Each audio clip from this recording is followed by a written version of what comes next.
Olá a todos e a todas, sejam bem-vindos a mais um vídeo de aconselhamento filosófico da ciência filosófica e individuologia, que é uma filosofia da individualidade aplicada à consciência e felicidade. Dou sempre a sugestão para subscreverem o canal, para verem o resto dos vídeos, para acompanharem o meu trabalho antes de começar o vídeo. E o tema que eu escolhi para hoje é arrogância, humildade, ignorância e felicidade ou infelicidade. Vou ler um excerto de um capítulo desta obra, a minha obra publicada no Brasil, a primeira, um ensaio, Filosofia da Ignorância, um ensaio sobre a ignorância, a consciência e a felicidade. Vou ler um bocado o capítulo Arrogância e Ignorância e vou fazer uma pequena reflexão acerca disso, porque eu acho que é muito importante desconstruir o exercício intelectual e hermenêutico, desconstruir a consciência das pessoas, desconstruir a arrogância das pessoas, que poderá acontecer de forma inconsciente, no sentido de potenciar não só a abertura consciencial, mas também potenciar um exercício felicitário. Então vou passar a ler, página 73, se não me engano, fui logo lá. Vou passar a ler então o capítulo, ou uma parte do capítulo da minha obra Filosofia da Ignorância, Arrogância e Ignorância. A arrogância e a ignorância costumam andar de mãos dadas. Há quem já as tenha visto tomando café com uma grande cumplicidade, como se fossem amigas de longa data. Há uma grande relação entre a arrogância intelectual, pois é desta que estou falando, e a ignorância. Sim, porque esta obra eu escrevi em português, um estilo aportuguesado, entre aspas, mas para ser publicada no Brasil a obra foi traduzida, entre aspas, para português brasileiro. Porque eu não escrevi necessariamente é desta que estou falando, não é desta que estou a falar. Mas no português brasileiro é nesta que estão falando, é assim que falam melhor. E compreendem melhor. E a ignorância. Claro que o ego causa arrogância, que por sua vez é uma das causas da ignorância por Estado e da ignorância por escolha. E em que é que consiste a arrogância intelectual? Entre outras coisas, consiste na sensação de superioridade intelectual partindo de um sentimento de superioridade, na maioria das vezes, inconsciente. Pessoas com falta de autoestima, pessoas com complexo de inferioridade, pessoas com apegos e bloqueios intelectuais, naturalmente acabam por gerar alguma forma de arrogância intelectual, como se a arrogância intelectual fosse alguma forma de compensação de algo, de alguma carência, de alguma insatisfação ou frustração. As pessoas tentam naturalmente compensar a falta de autoestima de mil e uma maneiras, de fora para dentro. A inferiorização intelectual dos outros é uma delas. A inferiorização da alteridade intelectual dos outros é uma delas. Há pessoas que têm um bocado mais de cultura do que outras. Há pessoas que pensam que têm um bocado mais de cultura do que outras, mesmo que esse pensamento não corresponda à realidade, e isso chega-lhes para sentirem de imediato alguma forma de superioridade intelectual, de arrogância intelectual, podendo gerar alguma forma de esnobismo, minando assim os relacionamentos interpessoais, além do óbvio condicionamento intelectual, além do condicionamento do desenvolvimento consciencial. Basta voltarmos à citação associada a Sócrates, em que a admissão da ignorância é o princípio da sabedoria, para percebermos a importância da falta de arrogância para o desenvolvimento da consciência. E o que é a ausência da arrogância? O que é o contrário da arrogância? A humildade. Se a arrogância potencia a ignorância, o ato de ignorar, a humildade potencia a consciência, o ato de consciencializar, o ato de se ganhar consciência de algo. A figura do arrogante é a figura do dono da razão.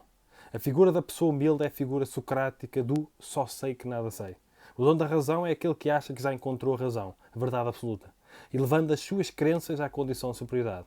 Tudo quanto seja diferente das suas crenças, às quais está apegado, as crenças que superioriza, ignora, negativiza, inferioriza ou foge. Como reduz a alteridade intelectual à condição de inferioridade, ora, as crenças diferentes, por exemplo, naturalmente não perde tempo em conhecê-las, em compreendê-las, ignorando-as. Uma reflexão que eu acho que é muito pertinente para os dias de hoje, para todos os tempos. A arrogância, eu nem sequer vou fazer necessariamente a reflexão acerca da origem da arrogância, apesar de ter feito a falta de autoestima, os apegos e bloqueios intelectuais, a tentativa de compensação da falta de autoestima que depois leva uma pessoa, às vezes os apegos e bloqueios levam uma pessoa a pegar-se tanto que leva a uma condição de superioridade as suas ideias, a sua forma de estar, de pensar, as suas crenças e olha de cima para baixo para tudo o que é diferente. A grande questão, uma das grandes questões, além de a falta de abertura consciencial que existe, em termos felicitários, o que é que acontece? Ou felicitários e ou infelicitários. Se uma pessoa está infeliz por causa daquilo que pensa, acredita, faz, escolhe, seja o que for, e ainda eleva, apega-se a determinadas crenças e hábitos, e ainda eleva as suas crenças e hábitos à condição de superioridade, ignorando tudo o que é diferente, menosprezando, denegrindo, inferiorizando, negativizando tudo o que é diferente, no sentido de alteridade, altera aquilo que é diferente e diverso, a pessoa não conseguirá adquirir novos conhecimentos que poderão obrigar a pessoa a colocar em causa o próprio sistema de crenças. A pessoa não conseguirá adquirir novos conhecimentos para sair desse estado. Porquê? Porque ou a pessoa foge de novos conhecimentos, novas teorias, ideias, ideologias, novas informações que ajudem a pessoa a sair desse estado de ignorância que causa a própria infelicidade. Ora a pessoa foge, ora a pessoa distorce tudo aquilo que obriga a pessoa a colocar em causa aquilo que a pessoa não quer colocar em causa, porque tem apegos e bloqueios intelectuais, porque tem um conservadorismo intelectual inconsciente que não quer colocar em causa. Então a pessoa está lá em cima, entre aspas, numa condição de superioridade, olha para baixo, entre aspas, como se fosse tudo o que é diferente, como se fosse tudo errado ou inferior. E qualquer informação que vá lá para cima, entre aspas, já vem distorcida, porque a pessoa, por causa dos apegos e bloqueios intelectuais, inconscientes, a pessoa é como se colocasse um filtro, como se colocasse uns óculos que não deixam a informação chegar minimamente tal como ela é. A informação já vem distorcida. A pessoa já realiza de forma inconsciente uma falácia de espantalho. A pessoa distorce os argumentos, distorce tudo aquilo que é diferente, contrário ou contraditório, para tornar mais facilmente refutável, porque a sua prioridade, por causa dos apegos e bloqueios intelectuais e conservadorismo intelectual inconsciente, é continuar a pensar da mesma maneira, é continuar a acreditar da mesma maneira, é continuar a agir da mesma maneira, é manter os hábitos, tanto de pensamento como de ação, seja o que for. Se a sua prioridade é manter os hábitos, pensamentos, crenças, tradições, seja o que for, a pessoa vai fazer tudo para continuar nesses hábitos. Defendendo-se daquilo que é diferente. Então, a pessoa coloca-se numa posição de superioridade, a pessoa quando se coloca já está de uma maneira ou de outra no modo de defesa. Então, tudo aquilo que é diferente, contrário, contraditório, a pessoa entra em conflito. Há pessoas que no meio de uma conversa, num diálogo racional, podem mesmo ser agressivas. Porque a defesa é tão grande, a pessoa sente uma necessidade tão profunda de defender muitas vezes aquilo que até que lhe está a causar a própria infelicidade, que chega a ser agressiva só pelo facto da diferença existir. Estão a compreender? Há pessoas que têm sentimentos de conflito simplesmente pelo facto de existir algo diferente em termos de crença, de perspectivas, de ideologia, de forma de estar. Estão a compreender? Isto é um conflito interior, gerado por bloqueios e apegos intelectuais, gerado por conservadorismo intelectual, gerado também por falta de autoestima e por arrogância intelectual. Porque uma pessoa mais humilde, que procura ter uma adequada relação com a sua ignorância, admitindo a sua ignorância, admitindo que não sabe tudo, a pessoa naturalmente é mais prudente em termos intelectuais, a pessoa tem mais calma, a pessoa admite que pode ter falhas, a sua forma de pensar. E ao ter esta humildade filosófica, de admitir a possibilidade de ter falhas e de haver uma ignorância que precisa ser resolvida, a pessoa naturalmente tem simpatia ou mais simpatia pelo diferente. Porque a pessoa vê no diferente a condição de possibilidade de resolver a sua ignorância. A ignorância que a pessoa já admite enquanto possível ou enquanto realidade. Então, a nossa humildade, além de potenciar uma melhor relação com as outras pessoas, potencia uma melhor relação com o conhecimento diferente, com o conhecimento das outras pessoas, com novas informações, teorias, ideias e ideologias, e potencia também uma possível e necessária transição de um estado de infelicidade para um estado de felicidade. Porque se uma pessoa for pensar em cima de uma das 4 novas verdades da filosofia budista, eu estou sempre a trazer esta nova verdade para as minhas reflexões filosóficas, que eu acho muito interessante e muito abrangente. A pessoa não sai de um estado de ignorância se não admitir a sua ignorância e não procurar sair deste estado, e não procurar resolver essa ignorância. Principalmente a ignorância que está a causar a própria infelicidade, como a auto-ignorância, a pessoa se ignorar todos os dias. Então, se uma pessoa tiver bloqueios e apegos intelectuais, tiver sentimentos de superioridade intelectual inconscientes, no fundo por causa de complexo de inferioridade, por causa da falta de autoestima, a pessoa poderá ter condicionamentos intelectuais, de exercício intelectual hermenêutico, por causa de falta de autoestima, por causa de medos. Estão a compreender?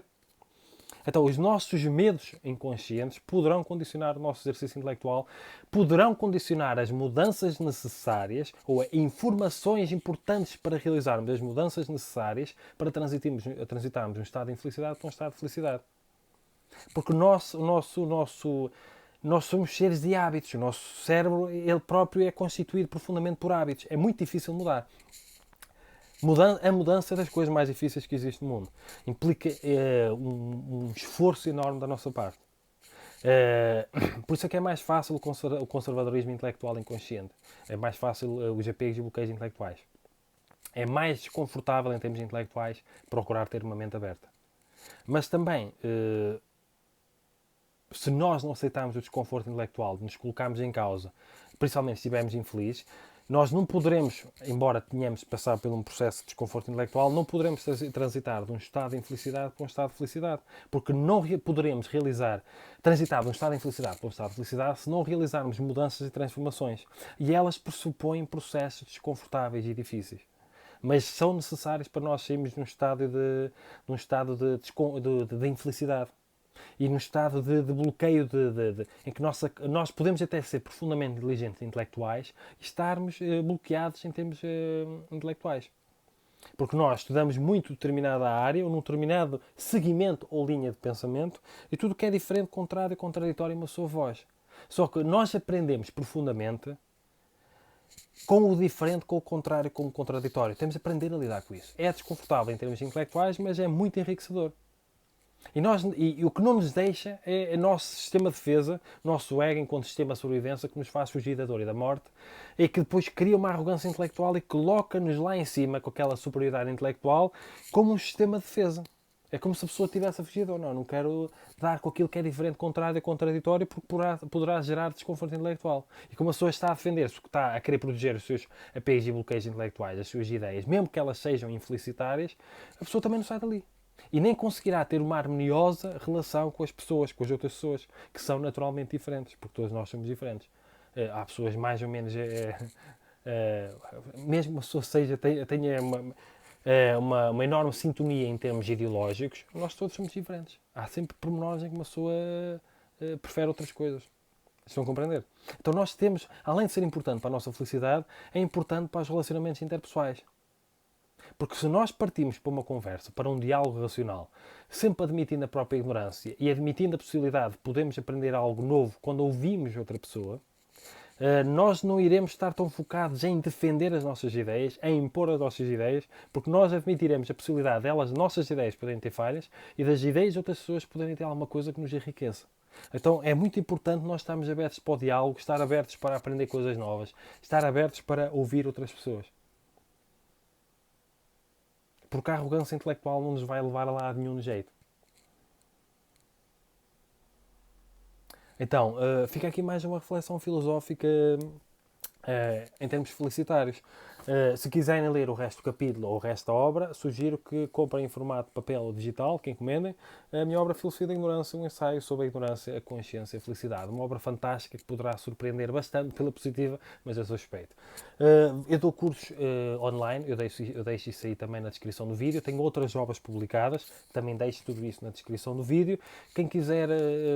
que achar que este conteúdo possa ser importante para si ou para outras pessoas, eu peço que ajudem a divulgar, que comentem, que partilhem, para ajudarem a contribuírem para a sustentabilidade e crescimento do canal. E se quiserem contribuir diretamente para a sustentabilidade e crescimento do canal, eu, em vez de ter o patreon.com, eu deixo o meu IBAN e o meu número de MBWay para quem quiser fazer transferências e contribuir para a sustentabilidade e crescimento do canal.